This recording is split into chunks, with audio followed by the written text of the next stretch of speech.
இவங்க daily bus pass முதல் முறையாக கொடுத்தோம், எல்லாம் முதல் முறையாக முதலமைச்சர் செக்ரட்டரியேட்டுக்கு வந்தார். மற்றவங்க எல்லாம் எங்க இருப்பாங்க? காலையில 9 மணிக்கு வந்துடுறாரு, மற்றவங்க எத்தனை மணிக்கு போவாங்க? கைகளால் உணவருந்தினார். எப்படிக்கா சாப்பிடுறீங்க எல்லாம்? உங்க அண்ணன் முதல் முறையா என்ன செஞ்சாருலாம் எங்களுக்கு தெரியாது. ஆனால் முதல் முறையாக உண்மை பேசி இருக்கிறார். நிதி ஆயோக் கூட்டத்தில் திராவிட மாடல் ஆட்சியின் சாதனையை பட்டவர்த்தனமாக பேசி இருக்கிறார். விற்பனை செய்யப்பட்ட ப்ராடக்ட்டுக்கு எக்ஸ்பைரி டேட் இருக்குல்ல, அது சினிமா ப்ராடக்டா இருக்கலாம், வர இருக்க ஐபிஎஸ்ஸா இருக்கலாம், யாருனாலும் எக்ஸ்பைரி இருக்கு. நீங்கள் எக்ஸ்பயர் ஆகக்கூடிய நேரத்திலும் இந்த இயக்கம் அப்படியே இருக்கும், இந்த தலைவர் அப்படியே இருப்பார். மீண்டும் முத்துவேல் கருணாநிதி ஸ்டாலின் ஆகிய நான் என்ற குரலை தமிழ்நாடு கேட்கின்றவரை பேசிக்கொண்டே இருப்போம். நம்முடைய மாண்புமிகு முத்துவேல் கருணாநிதி ஸ்டாலின் என்ற முன்னாள் முதலமைச்சர் என்று இவர்கள் சொல்லுகிறார்கள். அவர் தோற்றார் என்று சொன்னால் அவர் தோற்றார்னு அர்த்தம் இல்ல, தமிழ்நாட்டின் வளர்ச்சி தோற்று நிற்கிறது.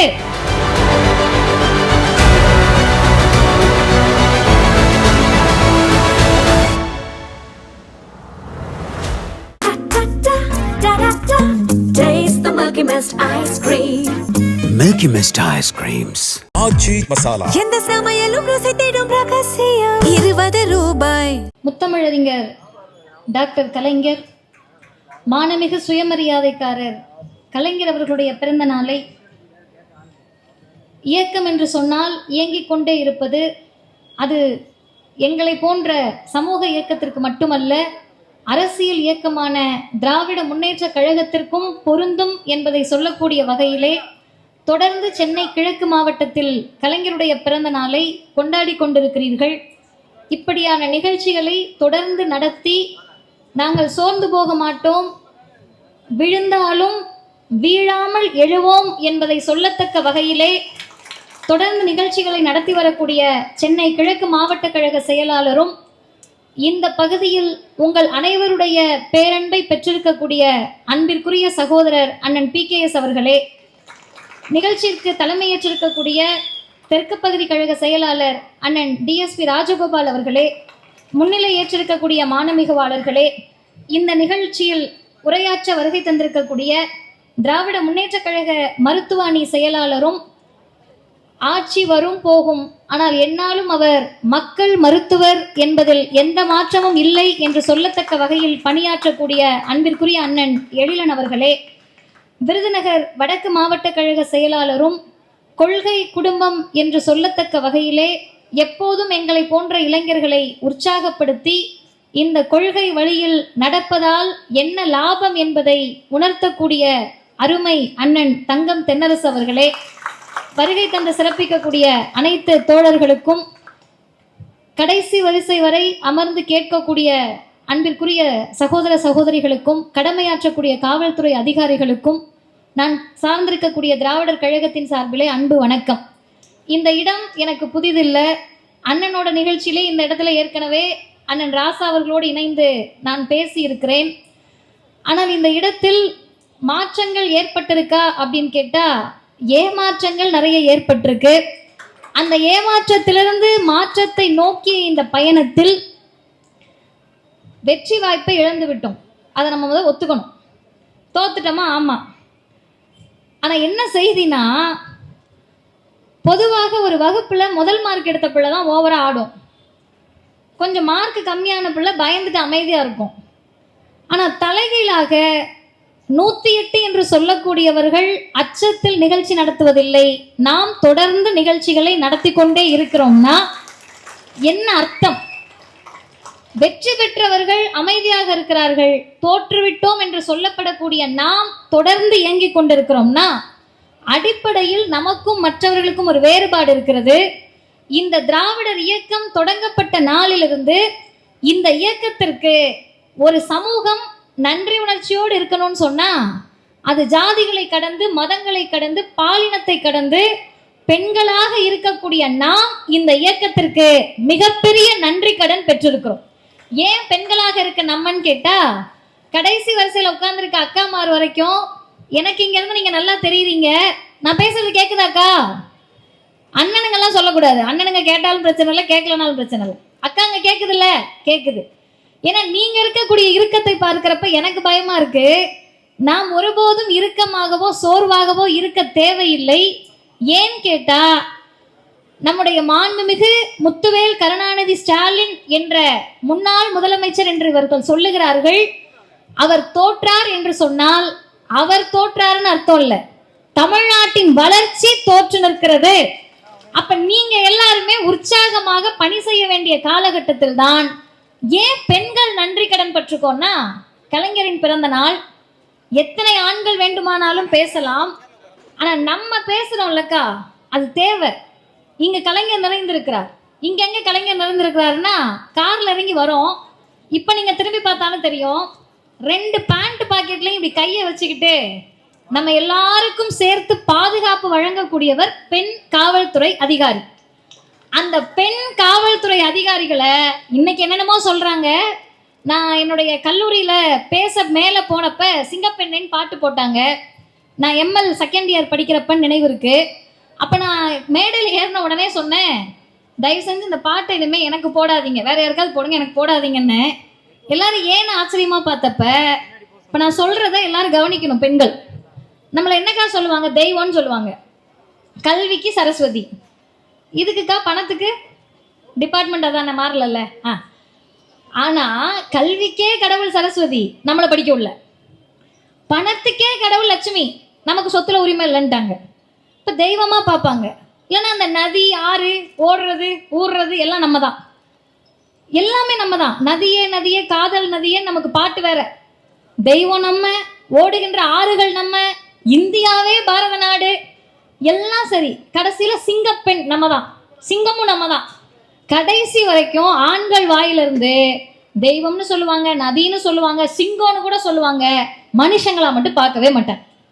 நீ சக மனுஷின்னு சொல்லுவதற்கு ஆண்கள் தயாராக இல்லாத ஒரு சமூகத்தில் தான் நல்லாவே கைத்தட்டலாம். ஏன் பயப்படுறீங்க? அவரை பார்த்து வேற கைத்தட்டுறீங்க. நல்லாவே சமூகத்தில் ஆண்கள் மனுஷின்னு சொல்லாதப்ப, பொட்ட பிள்ளை படிச்சா ஓடி போயிடணும் பெத்த அப்பா நம்பினாரு. பொட்ட பிள்ளை படிச்சுச்சுன்னா சொன்ன பேச்சு கேட்காதுன்னு பெத்த அப்பா நம்பினாரு. பொட்ட பிள்ளை படிச்சுச்சுன்னா திமிரு பிடிச்சு திரியும்னு சொந்த அப்பா நம்பினாரு. பெத்த பிள்ளைக்கு சொத்து கொடுத்தோம்னா அது சரியா இருக்காதுன்னு பெத்த அப்பா நம்பினாரு. பெத்த பிள்ளை இன்னெல்லாம் படிக்கலாம், ஆனா போலீஸ் ஆகக்கூடாதுன்னு சொந்த அப்பா நினைச்சார். சொந்த பெத்த அப்பா இதெல்லாம் நினைச்சப்ப, பெண் பிள்ளைகள் படிக்கணும், பெண் பிள்ளைகள் வேலைக்கு போகணும், பொம்பளை பிள்ளைங்க காக்கி உடுப்பு போகணும், பெண்களுக்கு சொத்துல உரிமை வேணும்னு கேட்ட இயக்கம் திராவிடர் இயக்கம். தலைவர் தந்தை பெரியார் செய்து காட்டிய முதலமைச்சர் முத்தமிழறிஞர் டாக்டர் கலைஞர். இந்த வரலாற்றை யார் மாற்ற முடியும்? நீங்கள் எங்களை சிங்கப்பெண்ணாலாம் பார்க்க வேண்டாம், சிங்க பெண்களை எங்களை பார்க்க வேண்டாம். எங்களை பார்ப்பதற்கு யார் தேவை அப்படின்னு கேட்டா, கொள்கை வாய்ந்த தலைவர்கள் தேவை. எங்களை பார்க்கிறப்பவே மதிவதனியா, இந்த பொண்ணா, சின்ன பொண்ணா அப்படிலாம் பார்க்காம, பெண்களால் எல்லாம் முடியும் என்று நம்பிய இயக்கம் திராவிடர் இயக்கம், தலைவர் கலைஞர். ஒரே ஒரு எடுத்துக்காட்டு சொல்றேன். காக்கி உடுப்பு போட்டிருக்கக்கூடிய பெண் காவல்துறை அதிகாரிகள்கிட்ட டெய்லி நம்ம சொல்லணும். நேற்றைக்கும் சொன்னேன், தினம் தினம் சொல்லணும். வானத்திலிருந்து ஏதோ மீட்பர் வந்து இவங்களுக்கு இந்த உடுப்பை கொடுத்ததாக நினைக்கிறார்கள். பொம்பளை பிள்ளை காவல்துறையில இருக்க கூடாதுன்னப்ப தந்தை பெரியார் தான் கேட்டாரு, ஆண்கள்ன்றனால உங்களை எல்லாம் மதிக்கிறாங்கன்னு நினைச்சுக்கிட்டு இருக்கியா? உன் கையில இருக்க லத்தியும் உன் காக்கி உடுப்பு தான் ஏன் உனக்கு மரியாதை? அதே லத்தியையும் காக்கி உடுப்பையும் பெண்கள் கையில கொடுத்தனா மதிச்சுட்டு போறாங்கன்னு பெரியார் சொன்னார். பெரியார் சொன்னப்ப கலைஞருக்கு வயசு 6. அந்த தலைவர் கலைஞர் தான் முதலமைச்சராகி தமிழ்நாட்டில் பெண்களை காவல்துறையில் முதன்முறையில் நியமித்ததே தலைவர் கலைஞர். இது எல்லாமே நமக்கு தெரிஞ்ச செய்தி. ஆனா அந்த வரிசையா மீடியா வந்திருக்காங்கல்ல, இவங்க மூலமா பெண் காவல்துறை அதிகாரிகளுக்கு அது தெரியணும். இது ஒண்ணு.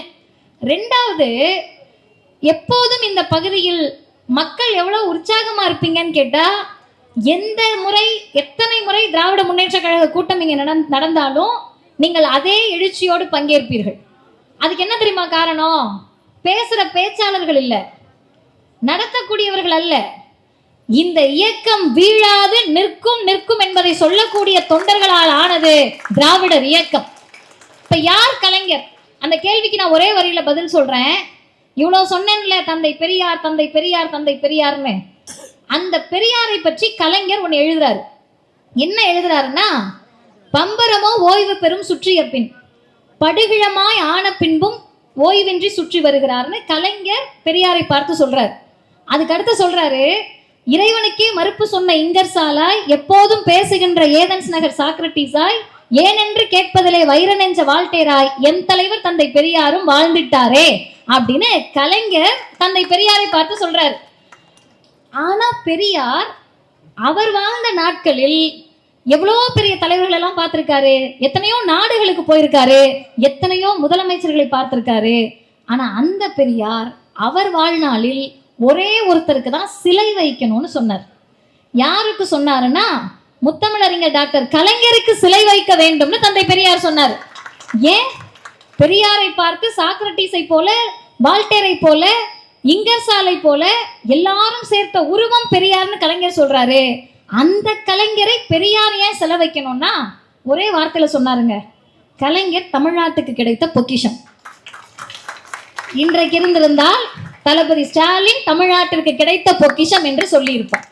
அடுத்து சொல்றாரு, இந்த ஆட்சியை தமிழர்கள் விட்டால், பெரியார் சொன்ன வார்த்தை, இந்த திராவிட முன்னேற்ற கழக ஆட்சியை தமிழர்கள் விட்டால் தமிழர்களின் கதி அதோ கதி என்று பெரியார் சொன்னார் கலைஞரை பார்த்து. இன்றைக்கு பெரியார் சொன்னது போலவே இந்த ஆட்சியை விட்டுவிட்டு அதோ கதியில் தமிழ்நாடு நிற்பதை கண்கூடாக பார்க்கிறோம்.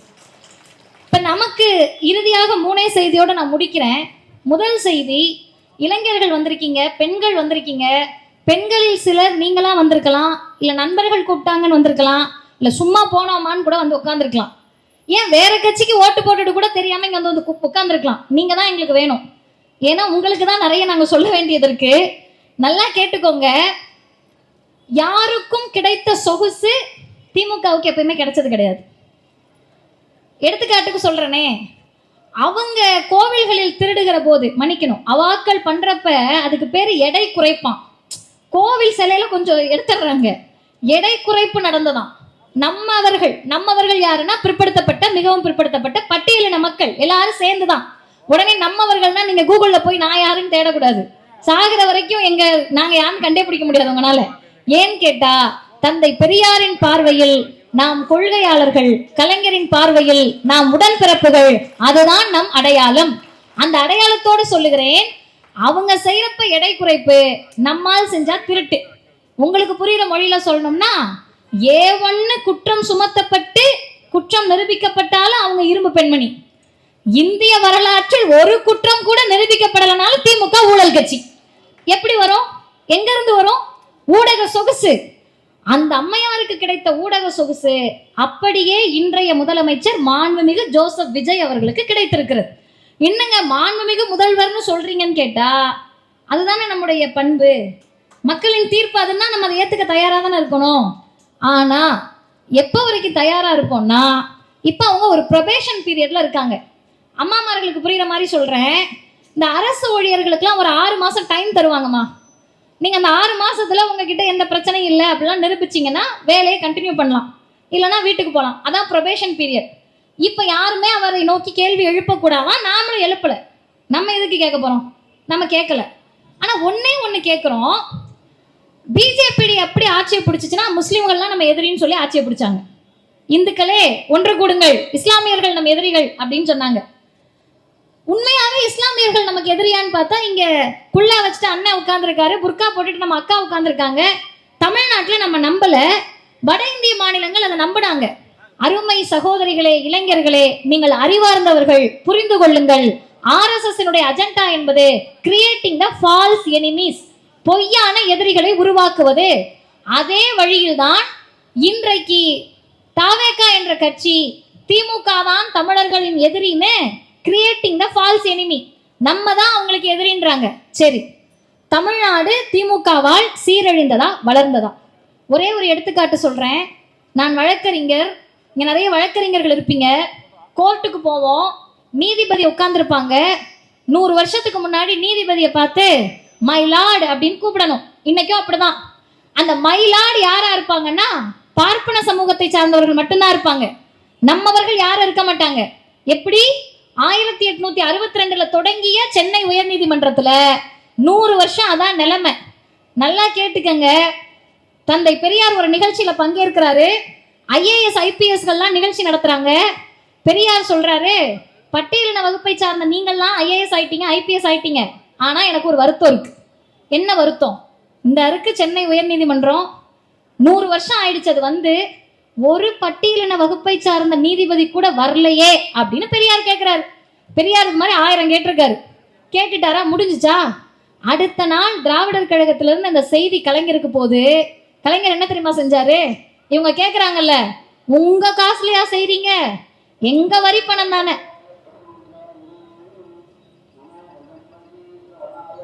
பேசலாம், உங்க வரி பணத்திலையா செய்றீங்கன்னு கேட்குறாங்கல்ல. ஆமா, நம்ம வரி பணம் தான். ஆனா கலைஞர் என்ன தெரியுமா செஞ்சாரு? பெரியார் சொன்ன உடனேயே சீனியாரிட்டியில ஜூனியரா இருந்த ஜோலார்பேட்டையை சார்ந்த கடலூர் மாவட்டத்தில் இருந்த ஒரு செஷன்ஸ் கோர்ட் நீதிபதியை கூப்பிட்டு, மாவட்ட நீதிபதியை கூப்பிட்டு 110 ஆண்டு கால சென்னை உயர்நீதிமன்ற வளாகத்தில் முதல் பட்டியலின வகுப்பு நீதிபதியை நியமித்தது முத்தமிழறிஞர் டாக்டர் கலைஞர். பெரும் மதிப்பிற்கும் மரியாதைக்கும் உரிய நீதியரசர் ஐயா வரதராஜன் அவர்களை நியமித்தார்கள். இது கூட பெரிய செய்தி இல்லைங்க. ஏன்னா திமுக என்ன செஞ்சுச்சு, திக என்ன செஞ்சுச்சு, நீங்களா என்ன பண்ணீங்கன்னு கேட்குறாங்கல்ல. இந்த பட்டியலின வகுப்பு நீதிபதியை பெரியார் சொல்லி கலைஞர் நியமிச்சதுனால தான் இந்தியாவின் உச்ச நீதிமன்றத்திற்கும் முதல் பட்டியலின நீதிபதியை கொண்டு போய் சேர்க்க முடிந்தது. இப்ப அப்படியே வாங்க, இப்ப திமுக இந்த தமிழ்நாட்டுக்கு செஞ்சது இவ்வளவு இருக்கு. பெண்களுக்கு சொத்துரிமை கொடுத்தது, காவல்துறையில் நியமிச்சது, விவசாயிகளுடைய கடனை தள்ளுபடி பண்ணது, இலவச மின்சாரம் கொடுத்தது. இப்ப கடந்த 5 ஆண்டுகள்ல காலை உணவு, மகளிர் உரிமை தொகை, விடியல் பயணம், புதுமை பெண், தமிழ் புதல்வன், அம்பேத்கர் தொழில் முன்னோடி திட்டம், அப்படியே நான் சொல்லிக்கிட்டே போலாம். இத்தனை செஞ்சப்ப என்ன கேட்டீங்கன்னா எங்களை பார்த்து, உங்க காசுலையா செய்றீங்க? இல்லைங்க, யாரும் அவங்கவுங்க காசுல செய்ய முடியாது, நாங்க வரி கட்டுறோம். இப்ப நான் தாழ்மையோடு கேட்கிறேன், ஒருபோதும் மக்களை நான் குறை சொல்ல மாட்டோம். பெரியாரை கற்ற நாங்கள், கலைஞரை படித்த நாங்கள் ஒருபோதும் உங்களை குறை சொல்ல மாட்டோம். தாழ்மையோடு கேட்கிறேன், நீங்க தானே வரி கட்டுறீங்க, நீங்க தானே கரண்ட் பில் கொடுக்குறீங்க, ஏங்க கரண்ட் வர மாட்டுது? யாரங்க போய் கேட்பீங்க? யாரையும் கேட்க முடியாது. ரோட்ல இறங்கி இதே அம்பத்தூர்ல ஒரு அக்கா போராடுறப்ப கேட்குறாங்க, இந்த திமுக காரவங்க எங்களுக்கு உதவலாமா இல்லையா, எதுக்கு உதவணும் அப்படிலாம் நம்ம கேட்க மாட்டோம். வரிஞ்சு கட்டிட்டு முதல் வரிசையில கருப்பு சிவப்பு கரவேட்டியோட கருப்பு சிவப்பு சேலையோட போய் நின்றுவோன்னு வச்சுக்கோங்க. ஆனா மக்கள் ஒண்ணு புரிஞ்சுக்கணும், எல்லாரும் வரி பற்றோம். அந்த வரியை சரியாக நம்ம கிட்ட கொண்டு வந்து சேர்ப்பதற்கு ஒரு ஆட்சி தேவை, அந்த ஆட்சிக்கு கொள்கை தேவை, அந்த கொள்கையை ஏற்றுக்கொண்ட தலைவர் தேவை. அந்த தலைவர் தான் முத்தமிழறிஞர் கலைஞருடைய உடன்பிறப்பாக முத்துவேல் கருணாநிதி ஸ்டாலின் என்ற முதலமைச்சர் தமிழ்நாட்டுக்கு கிடைத்தார். இறுதியாக ஒன்றை சொல்லி முடிக்கிறேன். ஏங்க பிஜேபியை கொண்டு வந்து இவங்க கூட ஒப்பிடுறீங்கன்னு கேட்டா, அங்க இருக்கவரும் செய்தியாளரை சந்திக்க மாட்டாரு, பிடிச்சா பாரு ஓட்டம், அவருக்கு அவ்வளோ ஓட தெரியும்னே நமக்கு இதை பார்த்தா தான் தெரியும். பிரதமரும் ஊடகத்தை பார்க்க மாட்டார், சந்திக்க மாட்டார். நமது மாண்புமிகு முதலமைச்சர் ஜோசப் விஜயும் ஊடகத்தை சந்திக்க மாட்டார். நாங்க என்ன கேட்கிறோம்னா, எல்லார் சார்பாகவும் கேட்கிறோம், தமிழ்நாட்டில் இருக்கக்கூடியவர்களாக கேட்கிறோம், இந்திய அரசமைப்பு சட்டத்தை படித்தவர்களாக கேட்கிறோம். நாங்க யாரும் உங்களை கேள்வி கேட்க முடியாது, உங்களை நேரடியாக கேள்வி கேட்க முடிந்த ஒரே அமைப்பு ஊடகம்தான். அந்த ஊடகத்தை பார்த்து தெறிக்க தெறிக்க ஓடிவிட்டு தெறிப்பட பாணியில ஆட்சி நடத்துவோம்னு சொன்னா நம்புவதற்கு நாங்கள் யார்? நீங்க ஒரு உளவியல் பிரச்சனையில இருக்கீங்க தமிழ்நாட்டுல. சில பேர் என்ன உளவியல், எனக்கு கூட அது இருக்கலாம். பெரியார் எனக்கு பிடிக்குங்க, பெரியார் வந்து திடீர்னு வானத்துல இருந்து குதிச்சு என்னை காப்பாத்துவாருன்னு நீங்க கதை சொன்னா நான் நம்புவேனா? கலைஞர் மறைந்து விட்டார், கலைஞர் வந்து யாரையாவது கட்டி தொங்க விடுவார்னா நம்புவனா? நாளைக்கே மீண்டும் திமுக ஆட்சி வந்த பிறகு தளபதி வந்து ஓட ஓட ரவுடிகளை விரட்டுவார்னா நான் நம்புவனா? முடியாதுங்க அதெல்லாம். ஆனா நீங்க என்ன சொன்னீங்க? அண்ணன் வந்து கட்டி தொங்க விடுவாருன்னு. நீங்க நாங்க கேட்கறது கட்டியெல்லாம் தொங்க விட வேண்டாம், என்ன நடந்துச்சுன்னு கேள்வி கேட்கலாமா வேணாமா? ட்விட்டர் அரசியல் செய்வதற்கு நீங்கள் சினிமாவில் இருந்திருக்கலாமே, ஏன் எங்கள் வாழ்க்கையை பாழ்படுத்துகிறீர்கள் என்று தமிழ்நாட்டு மக்கள் கேட்கிறார்கள். இன்னொன்னு, ஏதாவது ஒன்று தானக்கா உண்மையா இருக்க முடியும். ஒன்று, அவர் ஒரே ஓவர் நைட்ல ஒபாமா ஆக்குவாருன்றது உண்மையா இருக்கணும். இல்லையா, நம்மோடு இருந்தவர்கள் சொல்கிறார்கள், 1 மாசம் தானங்க ஆச்சு, கத்துக்க வேண்டாமா? ஏங்க நீங்க கத்துக்கிற வரைக்கும் நாங்க உயிரோடு இருக்க வேண்டாமா? 6 மணி நேரம் மின்வெட்டில் ஒரு அம்மா இறந்துட்டாங்களாம். இது என்ன ஹாஸ்பிட்டலில் போய் அண்ணன் எழுதினவர்கள் இருக்காங்க, பேஷண்ட்டை உள்ளே வச்சுட்டு நான் இப்போதாங்க மருத்துவம் படிச்சுட்டு வந்திருக்கேன், ஒரே ஒரு முறை சர்ஜரி பண்ணிக்கிறாங்க, 1 டைம் ப்ளீஸ் அப்படின்னு கேட்க முடியுமாங்க? நான் போயிட்டு எனக்கு என்னன்னே வக்கீல் தொழிலே தெரியாம பெரிய ஒரு ரிட் கேஸ் எடுத்துட்டு போய் ஹைகோர்ட்ல ஒரு தடவை ஆர்கியூ பண்ணிக்கிறேன்யா, இப்பதான் என்ரோலே பண்ணல, பரீட்சை எழுதிட்டேன், பிஎஸ்சி முடிச்சுட்டேன், பிஎல் முடிச்சுட்டேன், 3 வருஷம் வந்துட்டேன்னு சொல்ல முடியுமா? இப்ப நீங்கள் ப்ரொபேஷன் பீரியடில் இருப்பதற்கு நாங்கள் பழியாக வேண்டுமா என்று தமிழ்நாட்டு மக்கள் கேள்வி எழுப்ப தொடங்கி விட்டார்கள். இப்ப நீங்க நினைக்கலாம், கலைஞரின் பிறந்த நாளில் ஏங்க இவங்களெல்லாம் பத்தி பேசுறீங்கன்னு. ஆற்றாமை, வேற ஒன்றும் இல்லை. சட்டமன்றத்தில் யார் அமர்ந்த சட்டமன்றத்தில் இன்னைக்கு கேட்குறாங்க, எளிய மனிதர்கள் சட்டமன்றம் வந்தால் உங்களுக்கு என்ன பிரச்சனைன்னு. எளிய மனிதர்கள் வந்ததே எங்களுக்கு பிரச்சனை இல்லை. இங்கே இருக்க எங்கள் அக்கா பூர்ணிமா யார், வானத்துல இருந்து குதிச்சவங்களா? எளிய மனிதர் இல்லையா? இப்போ எளிய மனிதர் வர்றதெல்லாம் எங்களுக்கு பிரச்சனை இல்லைங்க, எதுவுமே தெரியாத மனிதர்கள் வருவது தான் எங்களுக்கு பிரச்சனை. இதை ஏங்க நீங்க பேசிக்கிட்டே இருக்கீங்க? கொஞ்ச நாள் அமைதியா இருங்கன்னா. திராவிடர் கழகத்தின் சார்பில் எங்கள் தலைவர் ஆசிரியர் 103 கூட்டத்தை தமிழ்நாடு முழுவதும் நடத்தணும்னு சொன்னாங்க. நான் ஒரு 6 கூட்டத்துக்கு போனேன். 6 கூட்டத்தில் நான் சொன்ன ஒரே விஷயம், ஜெயிச்சுட்டா கொஞ்சம் பேசுவோம், தோத்துட்டா ரொம்ப பேசுவோம், பேசிக்கிட்டே இருப்போம். ஏன் பேசுவோம்னு கேட்டா, இந்த இயக்கம் ஒருபோதும் வீழ்ந்து விடக்கூடாது, அதில் சுயநலம் கிடையாது. ஏன் இப்ப வெற்றி வாய்ப்பை தவற விட்டோம்னா நம்ம என்ன ஆயிட்டோம்? அதே திமிரோட தானே இருக்கோம், அதே துணிவோட தானே இருக்கோம், இன்னும் துணிவோட இருக்கோம்ல. எங்களை தோற்கடித்து விட்டாய் அப்படின்றதுக்காகலாம் நம்ம கத்தலைங்க. ஒப்பாரின்றாங்க, லிட்டரலா இது ஒப்பாரி தான். நாசமா போறதை பார்த்து ஒப்பாரி வைக்காம சிரிச்சுக்கிட்டே இருக்க முடியுமா? ஒப்பாரி தான் வைப்பாங்க. கதறு கதறுன்றாங்க, கதறுகிறோம். எங்கள் தலைவர் பெரியார் பெண்கள் நிலையை பார்த்து கதறி கதறி தான் மதிவதனிக்கு மேடை கிடைத்தது. தலைவர் கலைஞர் நம்ம எல்லாம் பார்த்து கதறி கதறி ஏமா இப்படி இருக்க, ஏமா இப்படி இருக்கன்னு கேட்டுதான் உள்ளாட்சிகளில் 33% இடஒதுக்கீடு பெண்களுக்கு கிடைத்தது. நீங்கெல்லாம் ஏங்க இப்படி இருக்கீங்க, ஏங்க இப்படி இருக்கீங்க, பிளாஸ்ட் பிளாஸ்ட் கத்தி கத்தி தான் முத்துவேல் கருணாநிதி ஸ்டாலின் 50% இடஒதுக்கீடை உள்ளாட்சியில் வழங்கினார். இப்ப எங்கள் இயக்கம் பார்ப்பனர்களுக்கு எதிராக, ஆரியத்திற்கு எதிராக கதறி கதறிதான் இந்தியாவிலேயே 2வது பொருளாதாரத்தை தமிழ்நாடு அடைந்திருக்கிறது. நான் சொல்லல, மாண்புமிகு முதலமைச்சர் ஜோசப் விஜய் வரலாற்றில் முதல் முறையாக உண்மை பேசி இருக்கிறார். டெல்லிக்கு சென்று உண்மை பேசி இருக்கிறார். முதல் முறைன்னு போடுவாங்க, நீங்களா பாத்திருக்கீங்களா? இந்த சன் டிவில இந்திய தொலைக்காட்சி வரலாற்றில் முதல் முறைன்னு வாங்க. இவங்க டெய்லி பஸ் பாஸ் முதல் முறையாக கொடுத்தோம், எல்லாம் முதல் முறையாக முதலமைச்சர் செக்ரட்டரியேட்டுக்கு வந்தார். மற்றவங்க எல்லாம் எங்க இருப்பாங்க? காலையில 9 மணிக்கு வந்துடுறாரு, மற்றவங்க எத்தனை மணிக்கு போவாங்க? கைகளால் உணவு அருந்தினார். எப்படிக்கா சாப்பிட்றீங்க எல்லாம் தெரியல. சரி, அது கூட போதுன்னா நான் சொல்லுகிறேன், உங்க அண்ணன் முதல் முறையா என்ன செஞ்சார்லாம் எங்களுக்கு தெரியாது.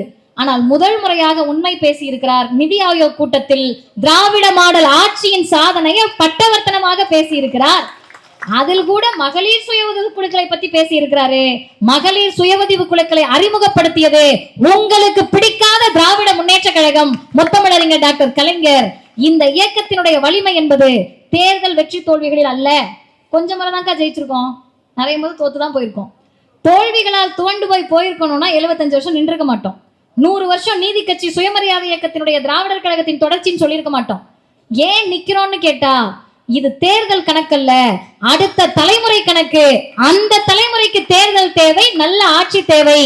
விழுந்த இடத்தில் மீண்டும் எழுவோம். எக்ஸ்பயர் ஆகிதானே ஆகணும். விற்பனை செய்யப்பட்ட ப்ராடக்ட்டுக்கு எக்ஸ்பைரி டேட் இருக்குல்ல. அது சினிமா ப்ராடக்டா இருக்கலாம், வர இருக்க ஐபிஎஸ்ஸா இருக்கலாம், யாருனாலும் எக்ஸ்பைரி இருக்கு. நீங்கள் எக்ஸ்பயர் ஆகக்கூடிய நேரத்திலும் இந்த இயக்கம் அப்படியே இருக்கும், இந்த தலைவர் அப்படியே இருப்பார். மீண்டும் முத்துவேல் கருணாநிதி ஸ்டாலின் ஆகிய நான் என்ற குரலை தமிழ்நாடு கேட்கின்ற வரை பேசிக்கொண்டே இருப்போம். வாய்ப்புக்கு நன்றி, வணக்கம்.